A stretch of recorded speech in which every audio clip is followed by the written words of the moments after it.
Oke,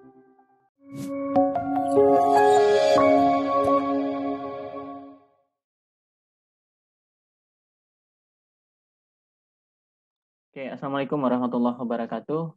Salam sejahtera untuk kita semuanya. Kembali lagi bersama channel Tutur Inisiatif, di mana kita harapkan channel ini menjadi wadah kreasi dan kolaborasi untuk anak muda. Nah, pada kali ini kita akan berdiskusi dengan salah seorang pengusaha sukses yang bernama Cahya Ramadhani atau biasa kita panggil dengan Dani. Halo Dani. Halo Mas. Halo, gimana kabarnya Dan? Alhamdulillah sehat Mas. Alhamdulillah. Nah, baik.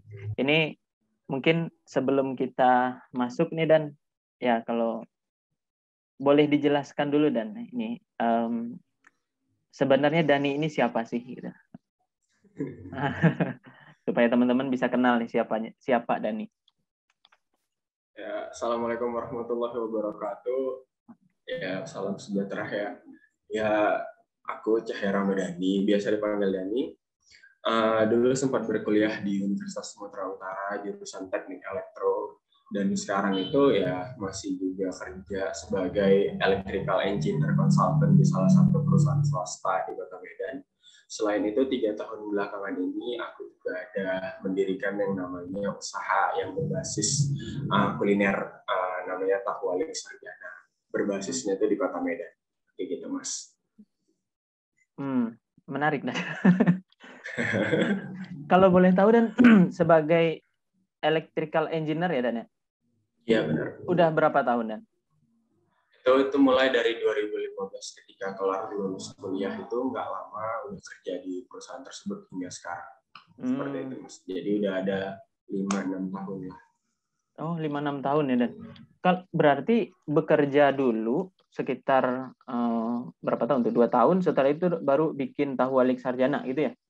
Ya, benar-benar. Nah, menarik nih Dan. Soalnya kalau melihat ke kondisi sekarang ya, banyak sekali orang-orang yang dia statusnya sebagai karyawan, tapi dia juga mau usaha gitu. Dan itu kemarin itu contoh misalkan saya lihat teman-teman gitu kan, nggak hanya yang mungkin bahkan yang bekerja di BUMN sendiri pun masih tetap usaha gitu. Contohnya sendiri bos saya sendiri gitu kan. Bos saya sendiri ya secara penghasilan ya jangankan hidup, udah bisa kaya lah gitu kan. Tapi dia masih usaha gitu. Nah, kalau boleh tahu nih Dan, mungkin sebelum masuk ke pertanyaan itu, omsetnya berapa Dan? Tahu Walik Sarjana Dan? Kalau omsetnya Tahu Walik Sarjana satu bulannya itu sekarang itu kalau bicara omset itu bisa nyampe 70-80 juta. 70-80 juta omset ya? Kalau laba bersihnya ya paling itu kan kita omsetnya 50% laba bersihnya itu, jadi 50%, sekitar 50% dari omset. Seperti itu Mas. Wah, nah kenapa bekerja Dan? Maksudnya sebagai karyawan gitu Dan? Alasannya itu sebenarnya buka usaha itu Mas kayak nggak sengaja awalnya dulu. Nah, jadi itu di 2018. Kan dulu memang tujuannya itu nggak ada yang namanya pengen buka bisnis.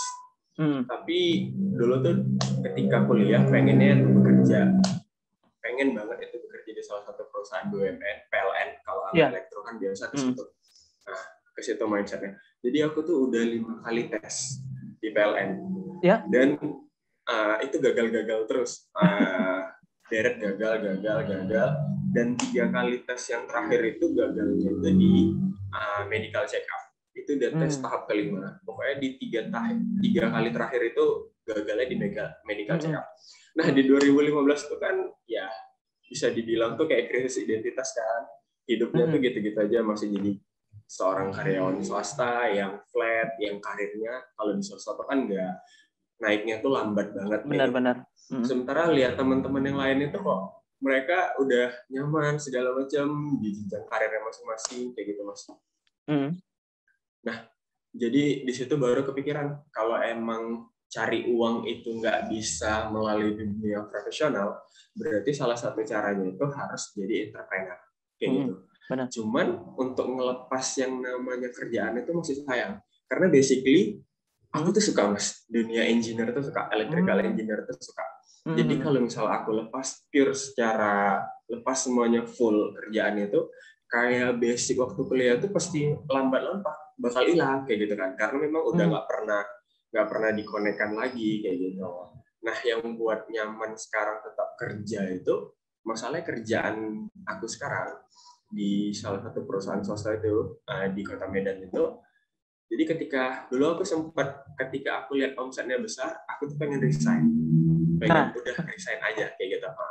Di Tahwalek itu pengen resign. Tapi ketika ngajukan resign-nya di HRD, itu dibilang kenapa, baru dibilang ya alasannya apa. Ketika aku bilang alasannya bagi waktunya itu susah, beliau itu ngasih aku pilihan. Kamu boleh masuk jam berapa aja, pulang jam berapa aja, tapi tetap jam kerjanya tetap 8 jam. Seperti itu, Mas. Berarti itu kan salah satu good choice ya untuk aku. Oke. Aku pertamanya mikir, aku coba dulu, kayak gitu kan, Mas. Jadi aku coba tuh masuk ngantor tuh jam 2:30, jam 2, jam 2:30 atau jam 3 paling lambat tuh aku udah pulang. Kan even Tahwalek itu bukanya itu emang sore, memang cemilannya yang makan cocoknya itu sore jam-jam jam 3 sampai malam, seperti itu, bukannya untuk orang habis makan siang kayak gitu kan, karena itu kan bukan makanan berat seperti itu. Nah, aku coba dulu. Aku coba rupanya time schedule-nya itu bisa, manajemen waktunya itu bisa dengan kondisi yang seperti itu kayak gitu. Makanya sampai sekarang itu masih aku lakukan kedua profesi ini, sebagai profesional engineer dan juga sebagai pengusaha kayak gitu, Mas. Dan even ya Tahwalek kan udah ada yang handle, aku tinggal lihat-lihat apa yang kurang sistemnya gitu. Menarik dan berarti kurang lebih sejak 3 tahun yang lalu itu Dani sudah mengerjakan dua hal ini begitu ya, sebagai profesional engineer satu dan juga sebagai owner kan ya di Tahwalek Sarjana ini, benar ya? Nah ini Dan, tadi Dani bilang bahwa kenapa bisa jalan dua-duanya, karena dari perusahaan sendiri memberikan kelowongan bagi Dani untuk memilih menentukan jam kerja begitu kan ya. Nah mungkin kalau kita tarik ke mungkin sebelum masuk ke situ, dan mungkin boleh dijelaskan dulu sedikit nggak, Dan, bisnis model dari Tahwalek Sarjana ini apa, Dan? Ya, Tahwalek Sarjana itu kan dulu emang pengennya itu dulu waktu aku coba itu pengennya usaha home industry, Mas, ghost kitchen. Kita cuma buka dapur di rumah doang, pengennya kayak gitu, karena kan zaman era 4.0 ini semuanya udah era digital semuanya. Benar. Udah didukung semuanya sama platform yang kita tinggal di rumah aja udah bisa buka seperti itu. Nah, tapi ketika berjalannya Tahwalek itu awal-awalnya 1 bulan 2 bulan pertama kita buka ghost kitchen di rumah. Nah, setelah itu kan marginnya tuh kecil, Mas. Dia stuck ya. Yang beli Dan. Ghost kitchen ya, Dan ya? Ghost kitchen. Oh ya, ghost kitchen. Ghost kitchen. Kalau ghost kitchen kan. Jadi dia tanpa ada toko atau outletnya itu kita udah bisa ngediriin yang namanya usaha kayak gitu kan. Zaman sekarang kan lagi tren kayak gitu ghost kitchen. Jadi nggak perlu, budgetnya juga nggak terlalu gede. Kita bisa dari rumah kayak gitu. Nah, awalnya kayak gitu, tapi marginnya tuh terlalu kecil, Mas. Jadi dia perkembangannya lambat. Seperti itu. Nah, ya memang kalau untuk passive income itu bisa.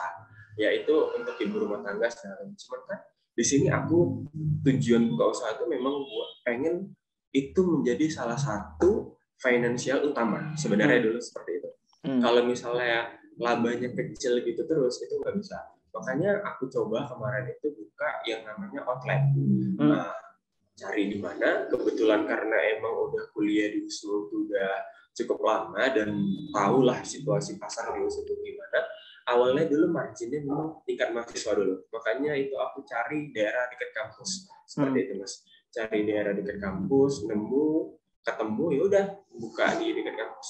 Jadi itu sebenarnya model bisnisnya itu sekarang itu masih yang belum yang terima franchise. Kita tuh masih yang basic itu masih yang gimana ya, organik, masih mempertahankan berdiri sendiri tanpa adanya investor, tanpa adanya franchising dari mana-mana kayak gitu. Karena basically aku tuh pengen buka yang namanya franchise atau investor itu kalau ilmunya tuh udah kuat dan brand aku udah kuat kayak gitu. Karena banyak pengalaman dari teman-teman yang lain, mereka buka usaha dan mereka franchise kan, itu nggak lama itu usahanya itu collapse karena memang belum kuat sistemnya. Udah gitu juga mereka tuh belum memahami betul yang namanya franchise kayak gitu.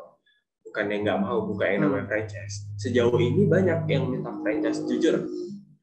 Ketika mereka bilang franchise dan aku bercandaan yang jawab 40 juta mau nggak? Boleh, kata mereka kayak gitu. Cuman itu masih bercandaan doang, belum diskusi kayak gitu Mas. Iya. Nah, jadi kemarin sebenarnya pengennya itu Mas, sebelum pandemi tahun lalu di 2020 ya, waktu pandemi itu, awal tahun itu aku udah sempat mau expand itu ke mall. Di mall. Jadi pengennya itu buka yang macam yang Shihlit kayak gitu Mas, yang di mall, setiap mall tuh ada gitu. Karena itu makanan yang mirip-mirip bisa dibilang kayak gitu ya. Tapi tiba-tiba kita tuh udah cari lokasi, udah jumpai manajer mallnya, udah DP juga hampir ke DP-nya tuh sekitar 40% kalau nggak salah dari harga. Tiba-tiba kan pandemi, dan benar. Itu mall kan lockdown itu kemarin, tutup sama sekali. Nah, di situ itu kita juga ngalamin yang namanya kerugian dari segi material dan dari segi kita tuh udah nyiapin yang namanya peralatan semua Mas untuk di walaupun belum sampai 100% ya di situ, tapi kan memang situasinya seperti itu, manajernya juga minta maaf, tapi mereka juga nggak bisa ngembaliin uangnya full. Mereka tuh ngembaliin sekitar 35%, 5% itu udah nggak bisa mereka kembalikan. Gitu. Kalau emang aku nggak mau kerja sama lagi di situ, seperti itu Mas. Tapi kan masalahnya kalau aku tetap bertahan, nggak tahu kan pandeminya sampai kapan. Seperti itu. Jadi ya udah, aku ikhlaskan aja yang 5%-nya seperti itu hilang. Jadi sebenarnya pengennya tahu walik ini ada di setiap mall-mall kayak gitu Mas. Pengen seperti ya Shihlit, ya mudah-mudahan bisa kayak yang namanya Roti Boy, Roti O yang setiap di mall ada, di bandara ada, di stasiun ada. Pengennya tuh seperti itu. Jadi kecil-kecil di setiap outlet itu ada gitu, pop-up outlet kayak gitu Mas. Oh iya. Pengen. Ya jadi pengen gitu. Jadi terhambat gara-gara pandemi dan sekarang berarti kembali ke outlet biasa sekarang ya Dan ya? Iya, kita cuma sewa outlet yang sewa ruko di sekitaran kampus. Itu ada ruko lah kecil berapa kali. Kalau boleh tahu alamatnya di mana Dan? Di Jalan Setiabudi nomor 183. Di dekat kampus USU? Di Medan. Di dekat kampus USU itu jaraknya cuma 2 menit dari kampus. Siap. Terima kasih. Nah, Dan, kalau bedanya tahu walik sarjana ini dengan tahu-tahu yang lain apa Dan? Nah, sebenarnya ini kan makanan yang kita adaptasi dari Jawa, itu bukan makanan yang originalnya aku ciptain kayak gitu Mas. Memang makanan yang memang udah ada, cuman aku branded di Medan. Karena aku kemarin aku juga pernah dapat ilmu di KSD itu, kita nggak perlu membuat makanan yang terlalu unik kayak gitu kan. Cukup kita buat nge-brandingin aja, nggak perlu buat kayak rumput goreng segala macam. Yang penting brandingnya. Yang penting di satu kota itu belum ada dan dibuat brandingnya seperti itu. Nah, pertama kali itu tahu walik itu kepikiran itu kan Mas. Awalnya aku yang pengen usaha di bidang kuliner. Udah cuma sampai situ aja, usaha di bidang kuliner, belum tahu usahanya apa, ininya apa, hasilnya apa. Nggak sengaja nih buka waktu kerja, buka galeri di laptop. Itu aku kan orangnya memang suka kalau misal makan itu aku foto. Gitu. Baru aku lihat ada yang namanya tahu walik. Oh, ada tahu walik. Aku pernah makan di Jogja itu Mas. Tahu waliknya. Tapi ya tahu waliknya cuman ya tahu walik digoreng, makannya cuman pakai sambal kecap doang. Nah, di situ kepikiran kalau emang aku buat tahu walik harus dimodifikasi sesuai dengan kebiasaannya orang Medan kayak gitu Mas. Oke. Nah, jadi harus sesuaikan sama lidahnya orang Medan. Iya. Kan orang Medan itu kalau makan nggak pedes itu nggak mantap gitu Mas. Iya benar. Jadi makan itu harus pedes gitu. Pokoknya kalau daerah Sumatera tuh pedes-pedes gitu ya. Beda sama kalau kayak di Jawa gitu. Nah, harus pedes. Jadi harus aku modifikasi. Jadi nemu tuh 2, kuliner, tahu walik dan pedes. Dan belum tahu mau dibuat apa nih si tahu walik ini kayak gitu kan. Nah, jadi aku sempat survei, maksudnya riset risetnya itu riset simple melalui yang namanya aplikasi Grab dan Gojek. Aku searching yang namanya Tahwalik, itu belum ada di Kota Medan, sama sekali belum ada. Aku searching di Grab dan Gojek itu belum ada. Nah, riset yang kedua itu aku nge-follow semua yang namanya food blogger, mau food blogger lokal, mau food blogger nasional, aku follow segala macam kan. Nah, sekali dan aku perhatikan dari hasil riset itu, engagement yang didapat itu pokoknya viewers, like, setiap mereka buat konten makanan pedas, itu viewersnya tuh banyak dan like-nya tuh banyak. Berarti memang orang Indonesia basically itu suka pedas, Mas. Iya. Gitu. Nah, kayak gitu kan. Oh, berarti memang harus dibuat pedas. Seperti itu. Nah, tahun 2018 itu ayam geprek di Medan itu lagi hype-hype-nya, lagi booming-boomingnya, Mas. Benar. Yang aku perhatikan kenapa bisa booming di Kota Medan itu, mereka itu buat suatu cemilan pakai cabai yang fresh, dan ada tingkat level kepedasannya seperti itu. Kepikiran untuk mengadaptasi itu di Tahwalik. Cuman kan nggak cocok Tahwalik kalau pakai sambal ayam geprek itu kan dia kering kayak gitu kan. Berarti harus ada liquidnya nih kayak gitu. Liquid dari temennya Tahwalik seperti itu, dan itu harus pedas. Dan ya memang di 2018 itu kebetulan suatu ini ya, di Kota Medan itu kebetulan makanan yang baru-baru tuh masuk yang padahal di Jawa tuh udah lama seperti itu. Benar. Nah, Ricis Factory itu masuk juga di Kota Medan. Itu menjadi salah satu rivalnya ayam geprek, Ricis. Dan setelah aku perhatikan juga kenapa Ricis itu bisa booming di Kota Medan, itu dia tuh hal yang baru, walaupun hal yang biasa aja, tapi itu hal yang baru, makan ayam dilumurin saus pakai keju, level kepedesan. Nah, jadi ketemu tuh Mas dua konsepnya. Ada liquidnya dan ada pedesnya. Jadi liquidnya itu aku adaptasi dari si Ricis ini, dan kepedasan. Kalau si Ricis itu dia pakai bubuk seperti itu ya. Pedesnya itu dia pakai cabai bubuk lah. Gitu. Tapi kalau aku perhatikan lebih seger tuh lebih fresh kalau pakai cabai yang kayak ayam geprek seperti itu. Nah, jadi aku adaptasi dua ini, liquidnya Ricis sama cabenya ayam geprek. Aku coba combine, aku coba ya trial error lah waktu awal-awal pembuatan itu. Tapi lama-lama kelamaan itu jadi hasilnya itu ya hal yang belum ada di Kota Medan, dan itu merupakan sebenarnya produk yang belum ada dimodifikasi aja, dan itu worth it untuk dijual. Kenapa aku bilang worth it? Sebelum kenapa usaha ini bisa bertahan, sebelum aku bisa go public itu memang Mas, aku melakukan riset, cobain ke kawan-kawan kantor, ke saudara-saudara, ini gimana sih, ini gimana. Tapi aku pakai kamuflase, itu bukan produkku. Jadi aku bilang, ada nih produk dijual dengan harga segini, kira-kira dengan harga 15.000 itu kalian mau beli nggak sih, kayak gitu. Aku nemu nih produk kayak gitu. Aku bilang kamu, karena aku pikir kalau itu bilang itu produkku, takutnya ya ada orang yang nggak enakan. Mereka tetap bilang iya enak, tetap enak, walaupun nggak enak kayak gitu. Tapi kalau produk orang kan, mereka tuh mindsetnya untuk ngasih komen itu nggak ragu-ragu. Mereka tuh bisa aja ngasih komen, kok mau sih beli 15.000 tuh kayak gini-gini, kalau aku nggak mau lah gini. Nah, seperti itu. Nah, jadi aku kamuflase kayak gitu, dan responnya itu ya positif semua. Beli di mana, ntar bisa lah kalau misalnya ada event kita catering di situ, beli lagi di situ kayak gitu. Nah, setelah aku riset dan aku coba yakinkan diri, oh berarti ini bisa untuk dijual. Gitu. Baru aku bilang ke mereka, sebenarnya ini produkku seperti itu. Kayak gitu Mas, kamuflasenya. Makanya Tahwalik itu bisa bertahan sampai sekarang itu mungkin waktu mau ngebuatnya itu juga butuh riset dan butuh effort. Ketika produknya udah betul-betul matang untuk di go public, baru aku berani untuk go public. Bukan yang produk yang menurut aku aja enak, tapi menurut orang lain harus juga enak kayak gitu. Iya. Ya, setuju sih, dan soalnya rata-rata untuk orang-orang yang baru mulai usaha gitu kan, kadang keegoisan itu muncul gitu kan. Ya, yang menurut kita wah ini kayaknya menarik nih gitu. Ternyata ketika di trial orang-orang nggak suka gitu.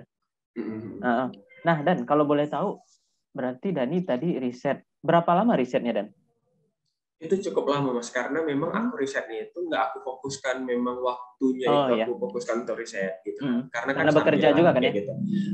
Jadi sambilan itu makan waktu yang risetnya aja itu bisa 3-4 bulan kalau nggak salah kemarin itu Mas. Itu hanya untuk risetnya doang 3-4 bulan. Untuk ngebuat yang namanya proses ingredients-nya itu tadi, itu juga membutuhkan waktu, kan banyak trial error ketika dibuat segala macam. Itu aku trial error itu karena aku risetnya itu cuma bisa kalau lagi ngebuat yang namanya masaknya itu bisa cuma weekend doang kan. Nah, itu butuh waktu aku sekitar 1-2 bulan. Kemarin itu Mas. Jadi total itu ada setengah tahun aku riset dari riset produk sampai riset bahannya ini betulan enak untuk dijual kayak gitu Mas. Butuh 6 bulan untuk riset ya, dan Iya, sebenarnya itu kalau kita mau fokuskan betul-betul fokus ya nggak nyampe segitu Mas. Karena kan sambilan aja gitu. Nah, kalau tahunya sendiri itu Dani dapat dari mana, Dan? Nah, kalau tahunya sendiri itu ada distributornya sekarang Mas. Dulu tuh pengennya kalau memang bisa jadi pop up yang ada di mall-mall seperti itu, pengen buka pabrik tahu sendiri kayak gitu. Cuman ya mungkin ya even ke depannya kali bisa gitu. Kalau sekarang ada distributor kita, udah distributor tetap lah, karena memang kalau di Medan Mas, beda pabrik kadang rasanya bisa beda. Okay. Jadi kalau misalnya kita nggak punya distributor tetap, rasanya itu bisa berubah-ubah. Gitu. Karena jenis tahunya juga beda-beda. Gitu. Oke. Nah, ini maaf nih Dan, ini saya juga belum pernah makan tahu walik ini sepertinya. Beda tahu walik dengan tahu yang lain apa, Dan? Oh iya, beda tahu walik itu tadi. Kan kalau originalnya di Jawa itu tadi, mereka itu kan makan tahu walik cuman pakai temannya itu sambal kecap doang. Kayak gitu. Dan originalnya di Jawa itu mereka tuh tahunya itu lebih kayak adonan aci Mas. Jadi lebih banyak aci kayak gitu ya. Nah, jadi kalau tahu walik sarjana itu kalau aku buat kayak adonan aci itu kayak kurang laku kalau di Medan gitu Mas. Kayak cilok kayak gitu tuh kayak kurang laku. Benar.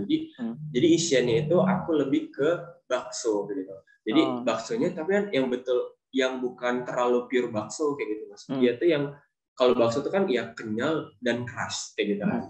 Kalau tahu walik dibuat kayak gitu nggak bisa. Jadi dia adonannya kayak bakso, cuman agak kita buat lembut kayak gitu Mas. Nah, dan yang buat beda lagi, selain isiannya itu tadi, teman makan tahu walik ini juga rasanya itu udah mengkonsep dari rasa modern yang dikombin dengan tradisional. Ada hot spicy, ada dari mulai segi rasanya ada black pepper, ada salted egg kayak gitu Mas. Ada melted cheese. Pokoknya rasa-rasa modern yang diadaptasi ke rasa tradisional kayak gitu. Mungkin itu yang membedakan tahu walik yang udah ada dengan tahu walik yang sekarang yang brandnya TWS, jadi tahu walik sarjana seperti itu. Nah, dan tadi kan seperti yang Dani sampaikan butuh riset sekitar 6 bulan begitu kan untuk trial. Nah, terus apa ya? Kalau kata orang-orang peletakan batu pertamanya lah gitu kan. Nah, gimana nih dan prosesnya setelah trial and error tadi sehingga jadi nih outlet dari tahu walik sarjana ini, Dan? Iya. Jadi pertama kali itu launching di November 2018 itu kan sebelum launching juga aku udah lihat baca background orang yang sudah punya usaha gitu Mas. Pokoknya baca biografi mereka, gimana mereka bisa sukses. Nah, salut dengan yang namanya Abnormal kemarin itu kan. Jadi aku coba adaptasi konsepnya mereka, cuman belum sanggup untuk ngikutin mereka. Si Abnormal itu buat free 500 porsi, bayar pakai doa. Kayak gitu kan Mas. Oh iya. Tapi tahu walik aku pengen buat kayak gitu kan belum mampu kayak gitu kan Mas. Jadi aku kemarin coba buat 100 box free bayar pakai doa. Kayak gitu. Baru aku coba iklankan melalui ada official akunnya Anak Usu itu berbayar memang kan. Nah, di situ buat untuk launching pertama kalinya itu. Alhamdulillah respon hari pertamanya itu positif. Ya mungkin karena free itu tadi kan. Karena free 100 box bayar pakai doa. Responnya itu positif. Lebih kurang 2-3 jam itu udah sold out 100 box seperti itu. Padahal itu masih baru. Di situ aku udah seneng, oh iya berarti ini diterima kayak gitu. Tapi aku lupa kalau itu sebenarnya free kayak gitu kan. Iya. Kalau itu free, jadi ya mindset mahasiswa namanya free pasti diburu kan kayak gitu. Iya. Jadi hari kedua, hari ketiga itu berjalan nggak sesuai ekspektasi kayak gitu. Jadi waktu berjalan itu nggak sesuai ekspektasi. Ya lakunya itu semakin hari semakin menurun. Dari awalnya hari kedua 20 box, aku ingat 20 box, lama-lama menurun sampai satu hari itu, beberapa hari itu cuma laku 2-3 box. Seperti itu Mas, 2-3 box. Nah, mau nggak mau kan aku juga harus bakar uang berarti Mas, untuk nutupin operasionalnya Tahu Alik selama itu kan. Kayak gitu. Jadi di satu sisi keluarga juga udah bilang, kayaknya nggak cocok nih usaha, udah tinggalin aja. Ngapain usaha kalau cuman bakar uang terus kan, uangnya di situ terus, uangnya bakal habis kayak gitu. Di sisi lain, aku tapi kayak udah mau mundur itu malu, nggak mundur juga uang bakal kebakar uang terus gitu Mas. Jadi terlihat uang udah kebakar banyak, kalau aku mundur kayak sia-sia uang yang kebakar kemarin kayak gitu. Di satu sisi juga kalau aku mundur kayak malu karena bukannya sedikit ya, ada sih memang beberapa orang dari keluarga, dari teman-teman, ya sarjana jualan tahu kayak gitu. Padahal udah ada kerjaan tetap, ngapain sih kayak maruk gitu cari rezeki. Iya benar. Jadi kayak ingin ngebuktiin salah satu tujuan ingin tetap Tahu Alik berjalan itu kayak ingin ngebuktiin bahwa ini memang bisa kayak gitu. Nah, jadi pokoknya ada sekitar 2 bulanan itu memang aku bakar uang, tabunganku terkuras terus Mas ke situ untuk nutupin operasional kayak gitu kan. Nah, setelah yang aku pelajarin, ini ada produk, tapi banyak yang nggak tahu kayak gitu kan. Ini ada produk yang enak, tapi banyak yang nggak tahu kayak gitu. Nah, jadi di suatu titik itu aku berpikir, berarti memang harus membutuhkan media iklan seperti itu. Kalau media iklannya itu apa, aku juga belum tahu. Pokoknya aku di situ learning by doing terus Mas. Learning by doing. Aku buka podcast, YouTube segala macam. Gimana sih mereka bisa survive untuk usaha itu bisa berjalan jalan, apa memang begitu buka langsung up dan atau gimana? Rupanya memang banyak juga seperti itu. Nah, aku menemukan polanya itu berarti memang harus iklan. Jadi salah satu iklan yang paling mudah dan paling murah kalau misalnya di usaha makanan itu adalah menggandeng food blogger seperti itu Mas. Jadi influencer di bidang makanan itu yang kita ajak kerjasama. Influencer lokal berarti ya? Iya, influencer lokal yang kita ajak kerjasama. Dan aku kira itu mereka itu ngejalanin itu free kayak gitu, hanya kita kirim produk segala macam. Rupanya itu berbayar Mas. Oh, berbayar juga ke mereka? Berbayar, dan itu ada paket-paketnya kan. Itu kita mau via apa, Instagram, Facebook atau apa. Kalau sekarang udah ada TikTok. Kalau dulu itu masih Instagram atau Facebook. Dan di Instagram juga itu kita harus milih paket, mau yang sekali post foto pakai feed atau video, atau mau yang story, itu juga harus pakai paket. Dan yang paling murah paket di mereka itu 1.400.000 sekali post foto.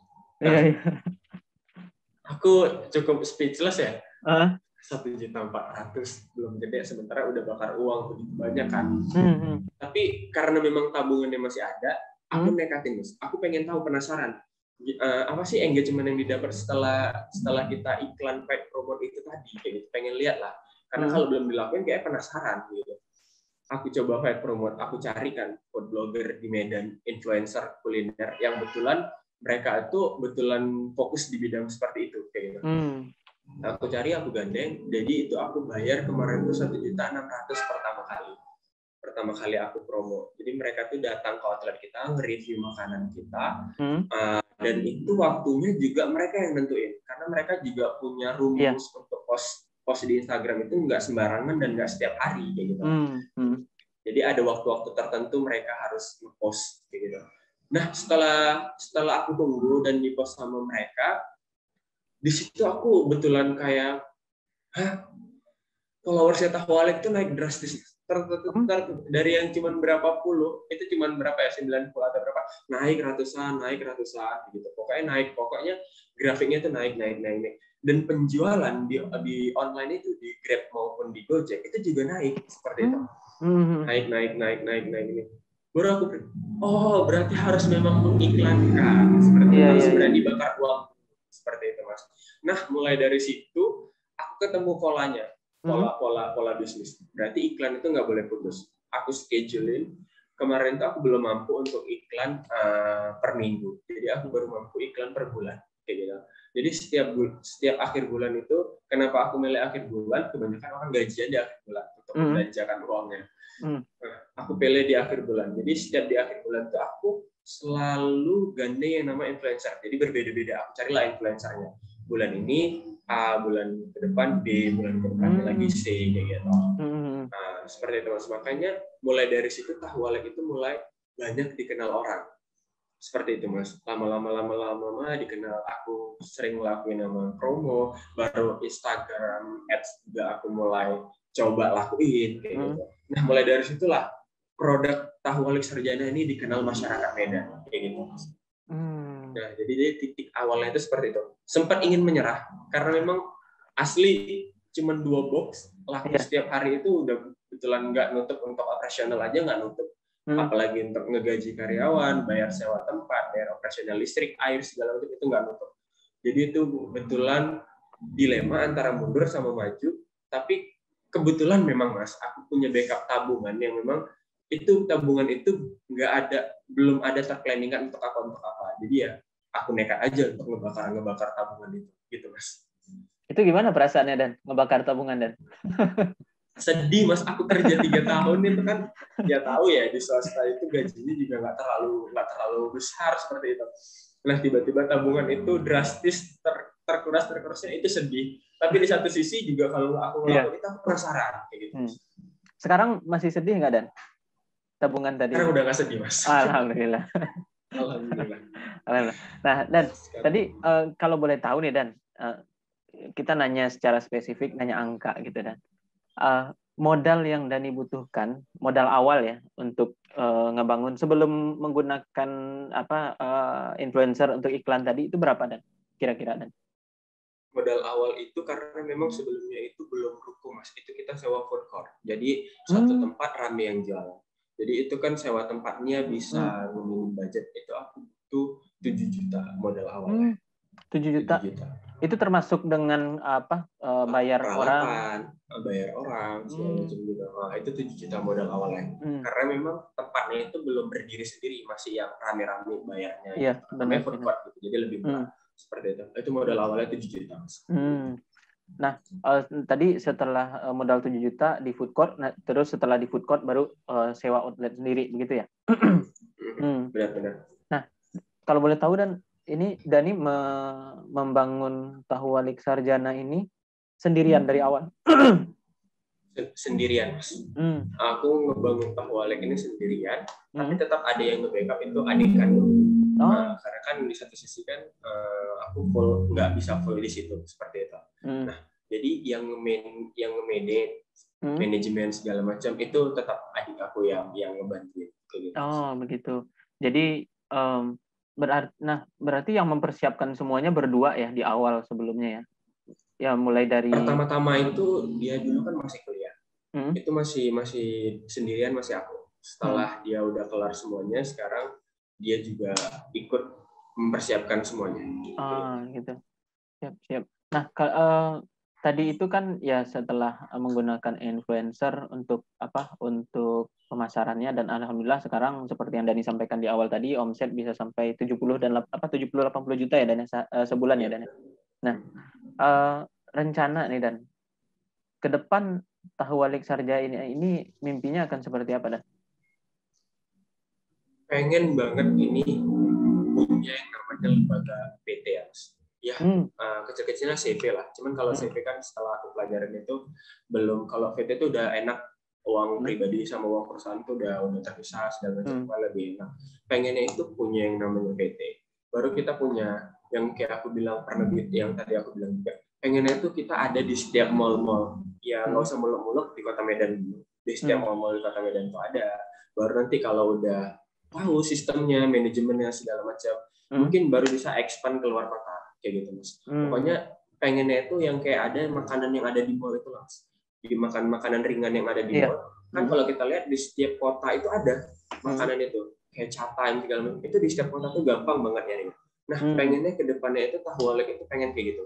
Karena di satu sisi basic kulinernya itu sama. Itu hanya makanan ringan, cemilan yang take away orang itu gampang, untuk dibawa-bawa kemana-mana itu gampang. Makannya itu mudah, nggak ribet gitu. Jadi pengennya itu tahu walek punya lembaga PT dan punya pop-up store-nya itu di setiap mall, bandara, stasiun gitu. Ya syukur-syukur di seluruh Indonesia gitu, Mas. Tapi langkah ke depannya itu pengen di Kota Medan dulu seperti itu, Mas.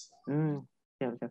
Nah, kalau boleh tahu dan sekarang berapa orang dan karyawan karyawannya dan? Kan sekarang outletnya cuma hanya satu ya, Mas. Outletnya satu. Jadi total sama yang ngerjain, sama yang belanja segala macam itu ada 6 orang. Ada 6 orang, alhamdulillah. Mungkin nyempil sedikit dan sebelum nanti kita pertanyaan penutup,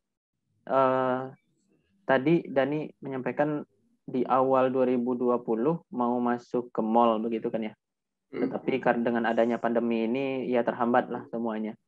Nah, kalau boleh tahu sekarang ini apa sudah kembali normal lagi dan jalannya Tahu Walik Sarjana ini seperti sebelum pandemi maksudnya? Omset itu betulan menurun, Mas, waktu pandemi kemarin di 2020. Tapi sekarang itu walaupun omsetnya nggak sebesar sebelum pandemi, tapi kita masih tetap bisa operasionalnya itu selain nutup dan masih untung lumayan. Kayak gitu. Cuman kalau dibandingkan dengan sebelum pandemi, itu memang berbeda. Kayak gitu, Mas. Jadi omsetnya itu sekarang itu yang aku bilang masih alhamdulillah. Cuman belum sebesar sebelum pandemi, Mas. Seperti itu.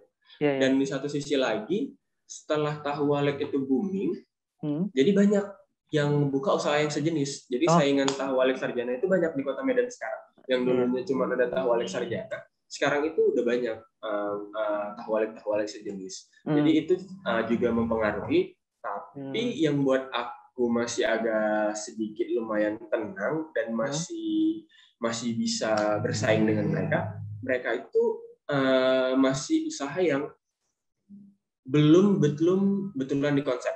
Mereka jualan itu kayak gorengan. Mereka bisa beli per piece segala macam, dan isiannya itu masih yang mungkin mereka lihat cara resepnya itu lihat dari YouTube atau segala macam ya. Karena memang kalau dari YouTube itu cara proses buatnya itu mirip banget yang ada di Jogja. Itu mirip kayak cilok gitu. Mereka tuh masih jual seperti itu, masih packagingnya juga belum ada. Yang kebanyakan pesaing tahu walik ya.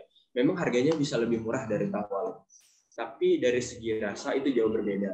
Jadi makanya itu yang membuat Tahu Walik Sarjana itu masih mendapatkan hati di pelanggannya kayak gitu. Karena itu masih beda dari brand-brand yang lain. Tapi nggak menutup kemungkinan itu juga mempengaruhi omset seperti itu. Nah, jadi siap.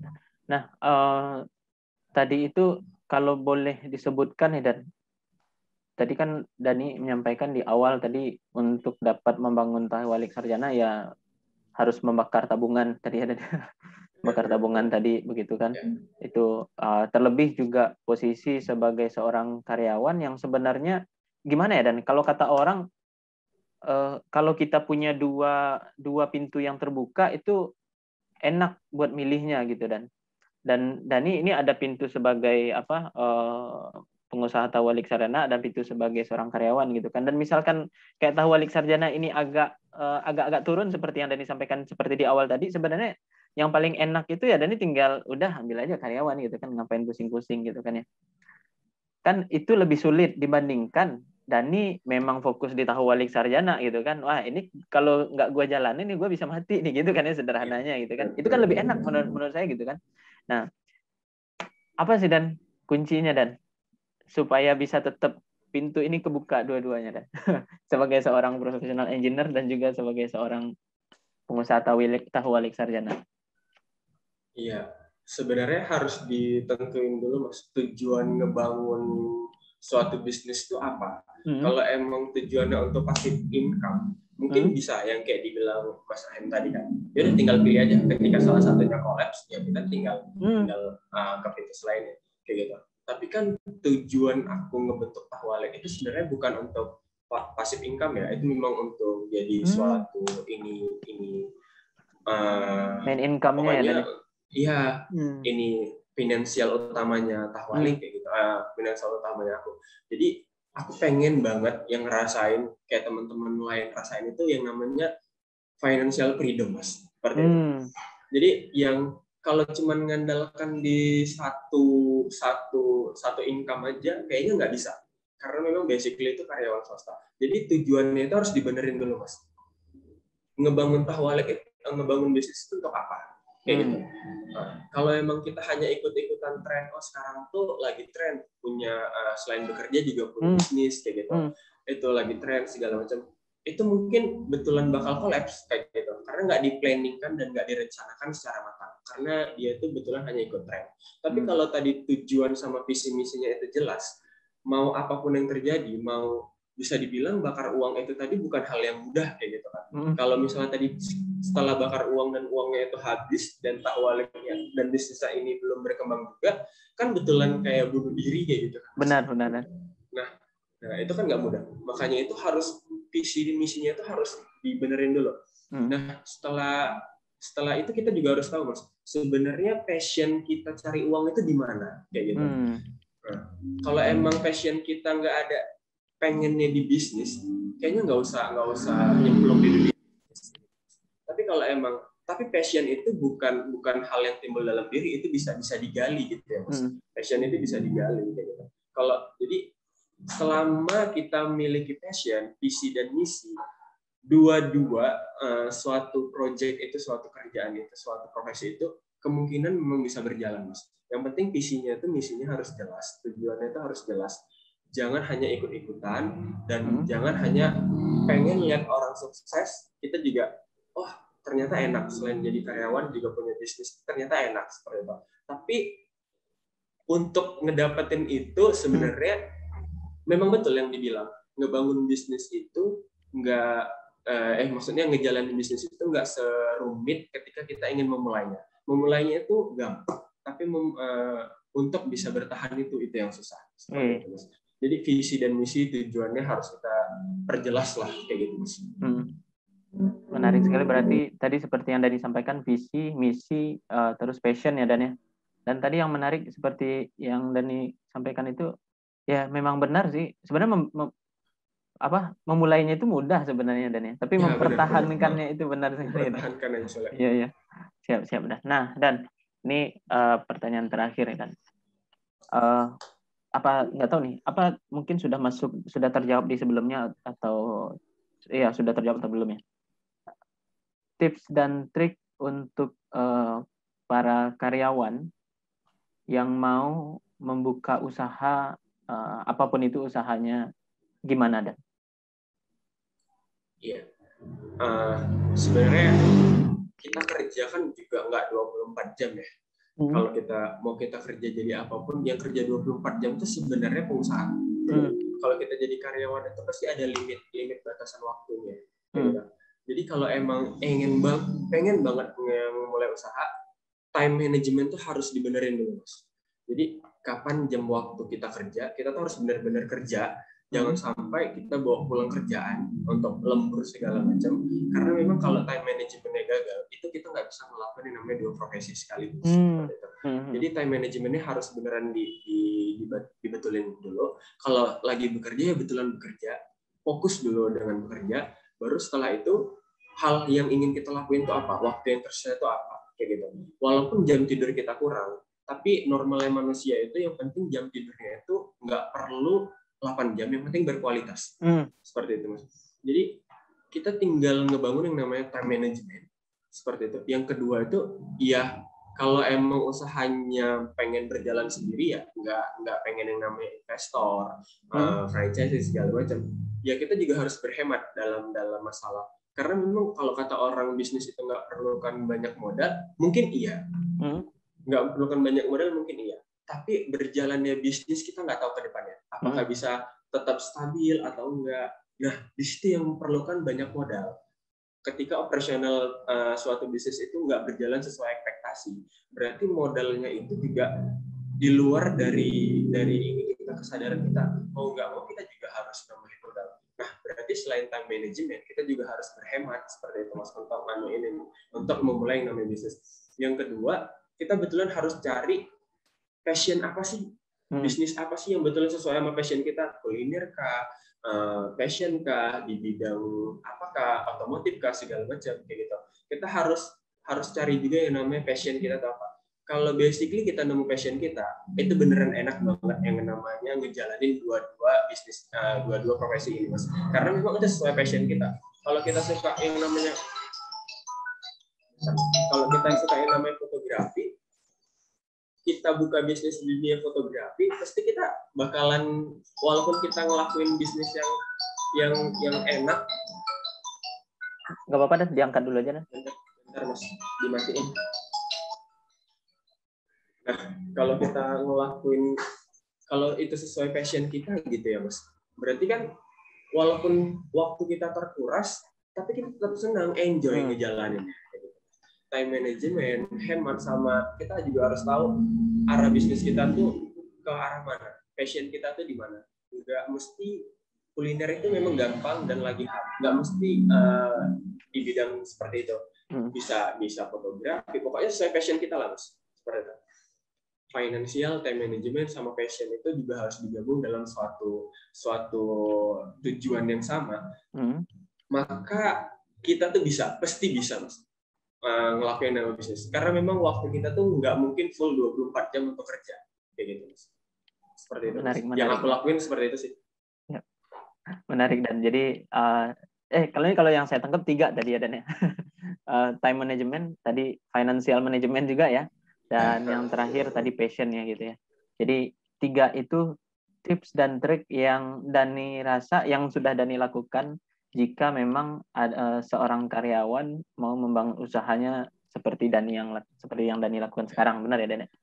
Benar. Yang penting nggak perlu buat usaha yang terlalu unik, mikir sampai rumit banget gitu kan, Mas. Sampai nggak nemu, aku mau usaha apa ya, pengen itu yang unik. Kebanyakan orang kan seperti itu, pengen yang unik. Padahal masih banyak usaha yang bisa kita adaptasi, dan itu memang pasarnya itu belum ada di Kota Medan. Di suatu kota itu, ya itu bisa kita brandingkan seperti itu, Mas. Jadi nggak usah terlalu mikir yang sampai overthinking bagaimana, harus mikir aku harus punya usaha tapi harus yang unik. Nggak mesti kayak gitu, Mas. Nanti usahanya nggak jalan-jalan. Siap. Menarik ya, Dan. Ya memang banyak ya, mungkin ya salah satu kenapa orang mungkin susah jalannya ya karena terlalu banyak ya overthinking lah begitu ya, Dan ya. Padahal ya dijalanin aja dulu gitu kan. Misalkan ada ketemu tantangan ya evaluasi, mulai lagi gitu ya, kan ya. Benar-benar learning by doing lah. Learning by doing ya, siap. Terima kasih, Dan. Tadi sebentar, Dan, saya ada tadi satu pertanyaan terakhir, cuma lupa nih. Sebentar. Ya, nantilah mungkin kita bikin di sesi selanjutnya lah, Dan. Boleh. Ya. Boleh, Dan. Ini terima kasih banyak, Dan, sudah berbagi gimana sih caranya supaya seorang karyawan juga bisa tetap membangun usaha bisnis yang sebenarnya ya tanpa menjadi karyawan, Dani sudah bisa menjalani dengan usaha ini juga bisa. Baru ingat nih satu pertanyaan terakhir tadi. Ini mungkin nggak tahu nih berat apa enggak pertanyaannya buat Dani. Cuma 10 tahun atau 20 tahun lagi, Dani itu akan sebagai pebisnis tahu walik sarjana yang sudah besar atau menjadi profesional engineer? Itu memang pertanyaan yang aku juga sampai sekarang belum nemu jawabannya, Mas. Di satu sisi profesional engineer itu yang kayak aku bilang itu aku suka banget di situ. Makanya dulu aku kuliah juga ngambil jurusan elektro.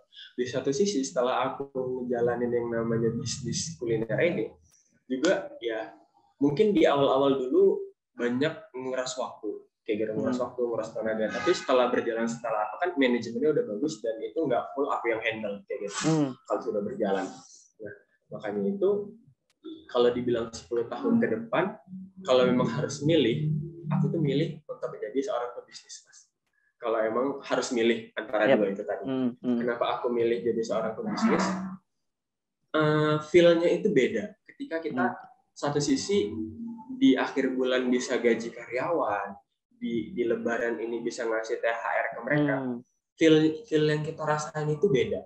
Ketika kita walaupun ya masih kecil ya gaji yang mereka terima. Tapi ya melihat mereka senang, melihat mereka menanti suatu hasil kerja mereka selama sebulan, itu yang buat nggak tahu feel-nya itu beda ketika aku mendapatkan gaji walaupun gajinya itu besar di suatu perusahaan sekarang. Misalnya seperti itu. Feel yang aku rasakan antara aku mendapatkan financial itu dan ketika aku membagikan rezeki itu ke mereka, feel-nya itu beda. Makanya kalau memang nanti harus memilih 10 tahun ke depan, aku ingin menjadi seorang pebisnis yang handal seperti itu. Siap. Amin. Karena memang feel-nya itu tadi beda. Mungkin teman-teman nanti yang udah ngerasain gimana menjadi seorang pebisnis itu bakal tahu gimana rasanya. Walaupun rezeki itu kita hanya sebagai perantara rezekinya mereka ya. Rezeki itu memang udah mereka ditetapkan mereka. Tapi emang feel-nya itu tadi yang membuat kita berbeda. Dan kita juga ada kayak ngerasa tanggung jawab gitu. Kalau aku main-main di suatu bisnis ini nanti gimana bisa ngebayar mereka, gimana dengan keberlangsungan mereka nanti ke depan kayak gitu. Jadi ada tanggung jawab yang lebih yang kita rasain kayak gitu, Mas. Ya, benar sih, dan ya ketika perasaan ketika tanggal 25 nerima gaji dengan setiap tanggal 25 memberi gaji ya mungkin lebih secara feel lebih bahagia memberi gaji di tanggal 25 ya. Benar, Mas. Siap. Terima kasih dan semoga usaha Tahwalik Sarjananya makin lancar dan makin sukses ke depannya dan juga impian-impiannya bisa tercapai. Dan ini terima kasih banyak Dani sudah berbagi inspirasi di channel Tutur Inisiatif. Semoga ya sepertinya akan banyak orang yang mendapatkan manfaat dari apa yang Dani sampaikan tadi.